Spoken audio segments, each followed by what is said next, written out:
Halo semuanya, sebelum masuk ke materi, jangan lupa subscribe channel YouTube Tasya, gratis tanpa dipungut biaya. Jangan lupa like dan komen di kolom komentar bawah ini, oke? Assalamualaikum warahmatullahi wabarakatuh. Salam, Om Swastiastu, salam kebajikan, Namo Buddhaya.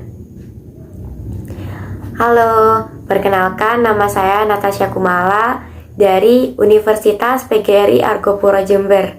Saya dari Prodi Pendidikan Luar Biasa, NIM 211F10276 dari kelas A2.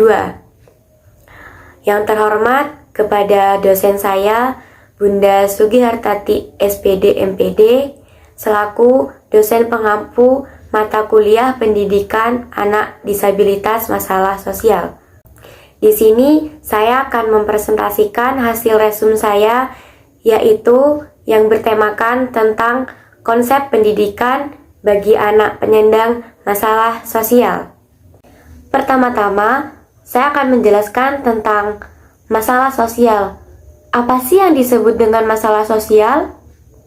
Masalah sosial yaitu proses ketidaksesuaian antara unsur-unsur kebudayaan yang membahayakan kelompok sosial. Permasalahan sosial dalam kehidupan bermasyarakat. Permasalahan atau kegagalan adalah hal yang wajar dalam hidup. Hanya saja, setiap manusia menyikapi permasalahan sosial dengan pemikiran, perasaan, dan sikap yang berbeda. Permasalahan sosial secara umum. Permasalahan sosial dianggap sebagai persoalan karena menyangkut dengan tata kelakuan yang bersifat immoral atau yang berlawanan dengan hukum, di mana sifatnya akan dapat merusak suatu individu atau kelompok tertentu. Yang kedua, saya akan menjelaskan pengertian permasalahan sosial menurut para ahli. Di sini, saya akan menjelaskan menurut Sutomo, di mana masalah sosial yaitu suatu kondisi yang tidak diinginkan oleh sebagian besar masyarakat. Yang ketiga, saya akan menjelaskan tentang faktor-faktor pencetus masalah sosial.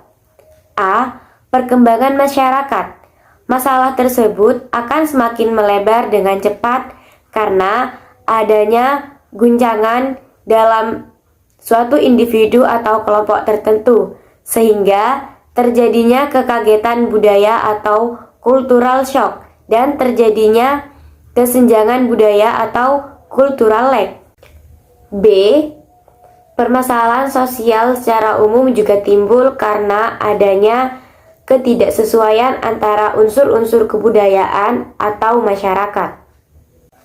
Kemudian, permasalahan sosial akan menimbulkan suatu hubungan yang tidak baik antara unsur-unsur masyarakat, unsur-unsur kebudayaan, hingga terjadi suatu bentrokan. Sehingga hubungan antar sosial terganggu dan mengakibatkan hancurnya suatu kehidupan individu atau kelompok tertentu. Contoh masalah seperti perang sampit, di mana suatu bentrokan antara orang Kalimantan dan orang Madura. Yang keempat, saya akan menjelaskan tentang faktor-faktor yang menjadi masalah sosial. A. Faktor ekonomi.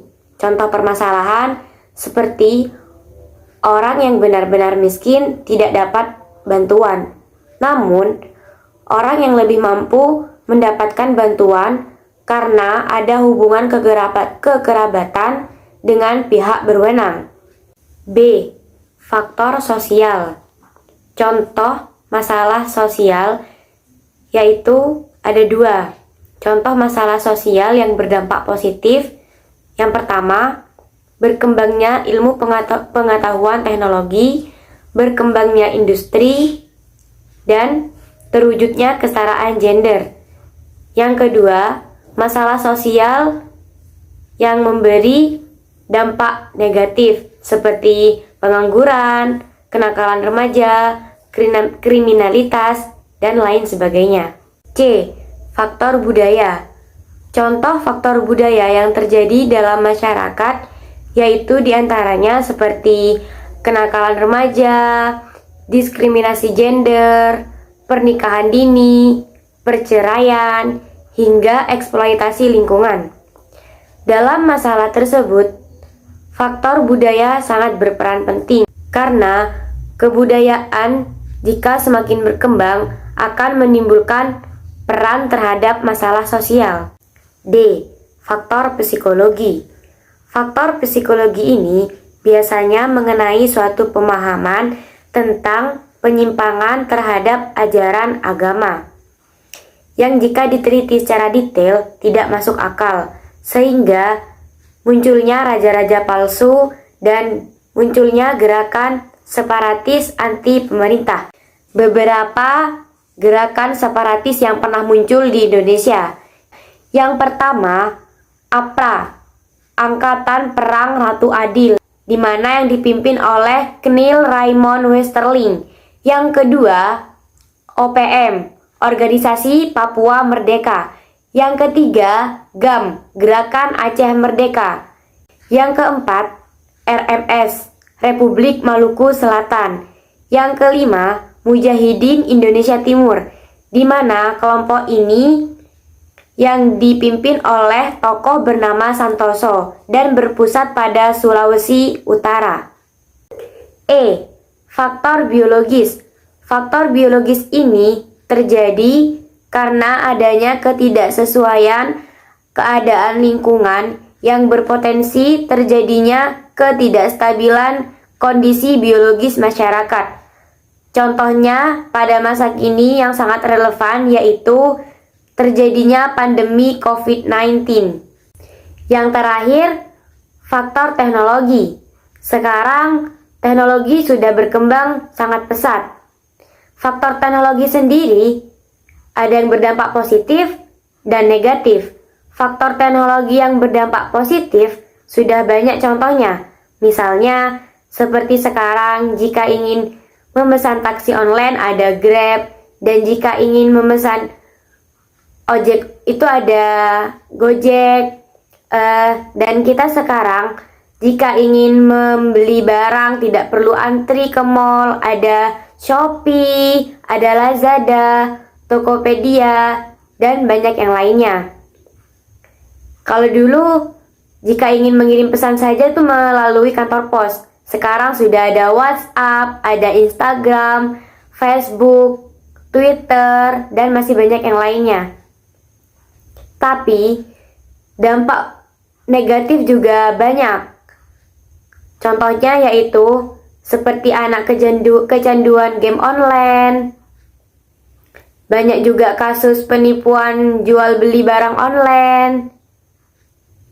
Banyak juga kasus yang anak-anak itu sudah kecanduan bermain TikTok. Dan masih banyak kasus-kasus yang berdampak negatif dari faktor teknologi. Yang terakhir saya akan menjelaskan tentang bentuk-bentuk masalah sosial. Yang pertama tentang kemiskinan. Di Indonesia sendiri, kemiskinan masih menjadi persoalan sosial, di mana berdasarkan hasil survei, sekarang Indonesia mengalami tingkat pengangguran 2,67% dari sebelumnya. Jika tingkat pengangguran semakin tinggi, maka tingkat kemiskinan akan semakin tinggi juga. Indonesia berada di peringkat 101 negara termiskin di dunia berdasarkan hasil survei pada tahun 2021. Yang kedua, pengangguran. Jika pengangguran berkepanjangan akan menimbulkan suatu dampak psikologis yang buruk terhadap pengangguran dan keluarganya. Jika tingkat pengangguran yang sangat tinggi akan menimbulkan permasalahan sosial terhadap keamanan politik dan berpengaruh terhadap pembangunan dan pengembangan ekonomi yang berada di Indonesia. Di Indonesia sendiri, tingkat pengangguran sekitar 6,6%. dan Indonesia menduduki peringkat ke-10 negara pengangguran terbanyak. Yang ketiga, kriminalitas. Kriminalitas sendiri berasal dari bahasa Inggris, yang dimana dari kata crime, artinya kejahatan. Dalam permasalahan ekonomi, bukan tidak mungkin faktor penyebab utamanya adalah faktor kriminalitas, di mana seperti contoh kasus kriminalitas yang ada di Indonesia. Yang pertama, ada mencuri atau menjamret untuk memenuhi sebuah kebutuhannya. Yang kedua, ada kasus pembunuhan. Faktornya terjadi akibat adanya kecemburuan atau kesenjangan sosial. Yang keempat, kesenjangan sosial. Kesenjangan sosial sendiri terjadi akibat adanya ketidakseimbangan sosial dalam masyarakat dan menjadi suatu perbedaan yang mencolok. Biasanya, kesenjangan sosial terjadi antara masyarakat kaya dan miskin, pemerintah dan rakyat biasa, dan masih banyak contoh yang lainnya.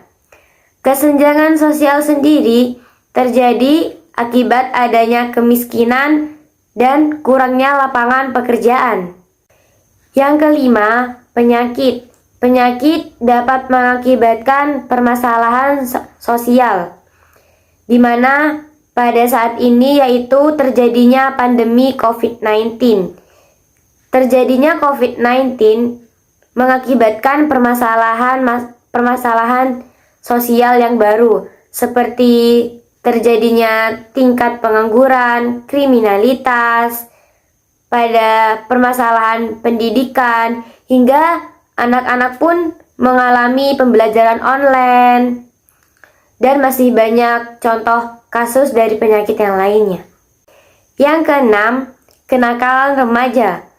Kenakalan remaja biasanya terjadi karena belum matangnya tingkat emosi pada remaja, yang ditandai dengan penilaian situasi kritis, kepercayaan diri sendiri, dan mengambil suatu tindakan, mengambil suatu sikap, dan sebagainya.